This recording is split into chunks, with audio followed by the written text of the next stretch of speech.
అమరావతితో పాటు విజయవాడ వేగంగా అభివృద్ధి చెందుతుందని ఎంపీ కేశినేని శివనాథ్ పేర్కొన్నారు. తూర్పు నియోజకవర్గంలోని 8వ డివిజన్లో 93.08 లక్షల అంచనా వ్యయంతో చేపట్టనున్న వర్షపు నీటి డ్రైనేజ్ నిర్మాణ పనులకు ఎమ్మెల్యే గద్దె రామ్మోహన్తో కలిసి ఆయన పరిశీలించారు. విజయవాడ అభివృద్ధి కోసం సుమారు 2,000 కోట్ల నిధులు అవసరమవుతాయని అంచనా వేసినట్లుగా తెలిపారు.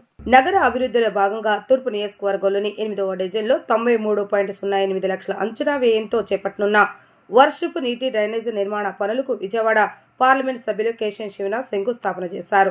తూర్పు నియోజకవర్గ శాసనసభ్యులు గద్దె రామ్మోహన్ ఈ కార్యక్రమంలో పాల్గొన్నారు. ఈ సందర్భంగా ఎంపీ కేశినేని శివనాథ్ మాట్లాడుతూ రాజధాని ప్రాంతమైన అమరావతితో పాటు విజయవాడ నగరం కూడా వేగంగా అభివృద్ధి చెందుతుందని ఆశాభావాన్ని వ్యక్తం చేశారు. విజయవాడ అభివృద్ధి కోసం సుమారు 2,000 కోట్ల రూపాయల నిధులు అవసరమవుతాయని అంచనా వేసినట్లుగా తెలిపారు. ఈ అభివృద్ధి పనులకు సంబంధించిన పనులు త్వరలోనే డిపిఆర్ సిద్ధం కాబోతుందని ఆయన ప్రకటించారు.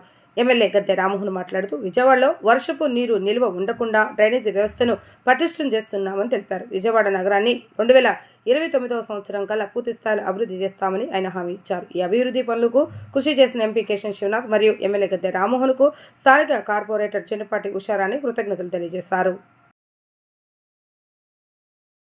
రాజధాని అమరావతి ప్రాంతంలో భాగం మన విజయవాడ నగరం. అమరావతి ఎంత సురవేగంగా అభివృద్ధి చెందుతుందో విజయవాడ కూడా అంత అభివృద్ధి నోచుకోవాలి. దీనిలో భాగంగానే కూటమి ప్రభుత్వం అధికారంలోకి రాగానే టోటల్గా విజయవాడకు కావాల్సిన స్ట్రామ్ వాటర్ కానీ, డ్రైనేజ్ కానీ, డ్రింకింగ్ వాటర్ మీద కానీ గౌరవ ముఖ్యమంత్రి నారా చంద్రబాబు నాయుడు గారు ప్రజాప్రతినిధులు, ఎమ్మెల్యేలు అందరితోనూ, ఎంపీ అందరితో కలిసి ఒక సమావేశం ఏర్పాటు చేయడం జరిగింది. దానిలో భాగంగానే నగరపాలక సంస్థ ఆధ్వర్యంలో టోటల్ డిపిఆర్ రెడీ అవుతుంది. సుమారు 2,000 కోట్ల అవసరం ఉండవచ్చని ఒక అంచనా. ఈ డిపిఆర్ కనుక రెడీ అయ్యి గౌరవ ముఖ్యమంత్రి గారి ఆదేశాలతో చుక్క వర్షం నీరు కూడా రోడ్డు మీద నిలవకుండా, డ్రైనేజ్ కూడా ఎక్కడా పొంగకుండా, అన్నిటికన్నా ముఖ్యంగా కొండ ప్రాంతానికి కూడా మంచినీళ్లు ఇచ్చే సౌకర్యం ఇచ్చే విధంగా ఈ డిపిఆర్ రెడీ అవుతుంది. దీనిలో భాగంగానే మనం చూస్తే అమృత్ స్కీమ్ కింద కానీ, లేకపోతే మన 15th ఫైనాన్స్ కమిషన్ కానీ ఉన్న నిధులతో ఇప్పుడు ఉన్న ప్రభుత్వం అధికారంలోకి రాగానే చాలా రోడ్లు, డ్రైన్లు కూడా నిర్మాణం చేయడం జరుగుతుంది. దానిలో భాగంగా ఇవాళ 1000 మీటర్ల డ్రైన్, పాత 5వ నెంబర్ బస్ రోడ్లో 1000 మీటర్ల డ్రైను 93 లక్షల రూపాయలతో ఇవాళ ప్రారంభోత్సవం నేను కానీ, ఎమ్మెల్యే గారు గద్దె రామ్మోహన్ రావు కానీ ప్రారంభోత్సవం చేయడం జరిగింది. త్వరలో విజయవాడ నగరానికి ఇటువంటి శాశ్వత పరిష్కారం రావడానికి నేను కానీ, గద్దె రామ్మోహన్ రావు కానీ, మిగతా ఎమ్మెల్యేలు అందరం కూడా కలిసికట్టుగా డిపిఆర్ రెడీ అవ్వగానే గౌరవ ముఖ్యమంత్రి చంద్రబాబు నాయుడు గారి వద్దకు వెళ్ళి ఈ విజయవాడ నగరం మరింత అందంగా ఉండే విధంగా కృషి చేస్తామని అందరికీ తెలియజేసుకుంటా. అందరికీ ధన్యవాదాలు. Thank you. విజయవాడ నగరం యొక్క అభివృద్ధి కోసం చక్కటి ప్రణాళికతో ముందుకు వెళ్లాలని చెప్పి పలుమార్లు నారా చంద్రబాబు నాయుడు గారు ఎంపీ గారితో, శాసనసభ్యులతో మీరు 1-2 రోడ్లు కాదు, నగరం మొత్తం కూడా పరిశుభ్రమైన నగరంగా తీర్చిదిద్దడానికి కావలసిన అవసరాల కోసం 250 కాదు, 500 కాదు, అవసరమైతే 1,500 కోట్ల రూపాయలతోనైనా ఒక డిపిఆర్ తయారు చేసుకుని ఆ డిపిఆర్ ప్రకారం ఈ 2 సంవత్సరాల కాలంలో నగరాన్ని పూర్తిగా అన్ని రోడ్లు, డ్రైన్స్, స్టార్మ్ వాటర్ డ్రైన్లు, అండర్ గ్రౌండ్ డ్రైనేజ్ వీటన్నిటి కూడా ప్రక్షాళన చేసి పరిశుభ్రంగా వేయటానికి డిపిఆర్ తయారు చేయడం జరుగుతోంది.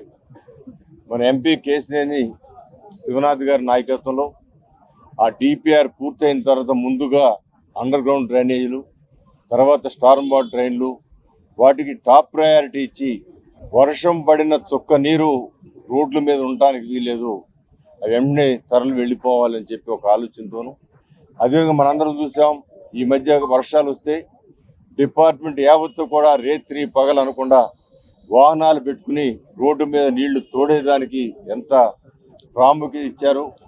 దాని యొక్క సూచనలు ఏ విధంగా నారా చంద్రబాబు నాయుడు గారు ఎక్కడికక్కడ కౌంటర్లాగా పెట్టి అక్కడ సచివాలయం స్టాఫ్ను పెట్టి ఒక చుక్క పడితే చుక్క పోగోగానే అవన్నీ కూడా తరలించేటట్టు వ్యానులతో చేయడం జరిగింది. డ్రైన్ల ద్వారా తరలి వెళ్ళిపోయేటట్టు చేయడానికి డిపిఆర్ కూడా తయారవుతోంది. ఈరోజు పాత 5వ నెంబర్ రూట్లో మన ఎమ్మెల్యే గారు అదే రకంగా మన ఎంపీ గారు ఇద్దరు కలిసి ఈ సైడ్ లైన్స్ ప్రారంభోత్సవానికి వచ్చింది చాలా సంతోషం. ఈ డివిజనే కాదు, మన ఎమ్మెల్యే గారు ఎంపీ గారు వాళ్ళ పార్లమెంట్ పరిధి నియోజకవర్గ పరిధిలో ప్రతి చోట కూడా ఇలాగే ప్రతిరోజు కూడా అభివృద్ధి కార్యక్రమాల్లో పాలు పంచుకుంటున్నారు.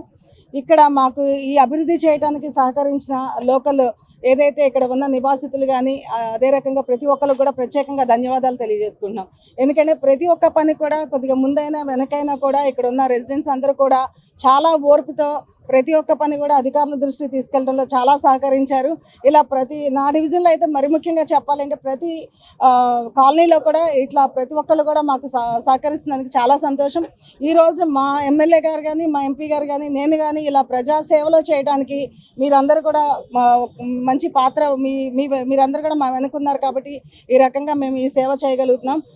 మీరు నారా చంద్రబాబు నాయుడు గారికి ఏదైతే మీరు సపోర్ట్ ఇచ్చి గెలిపించి మమ్మల్ని అందరినీ కూడా ఈ రకంగా తీసుకొస్తే మరలా మేమందరం కూడా ఎప్పుడు కూడా ప్రజాసేవలో నిరంతరం పనిచేస్తూ ఏదైతే మన నియోజకవర్గానికి మన డివిజన్కి అభివృద్ధి పనులు పార్లమెంట్ పరిధిలో కూడా మన అందరం కూడా కష్టపడి పనిచేస్తామని తెలియజేసుకుంటూ ఇక్కడికి వచ్చిన ప్రతి ఒక్కరికి పేరు పేరున ధన్యవాదాలు తెలియజేసుకుంటున్నాను.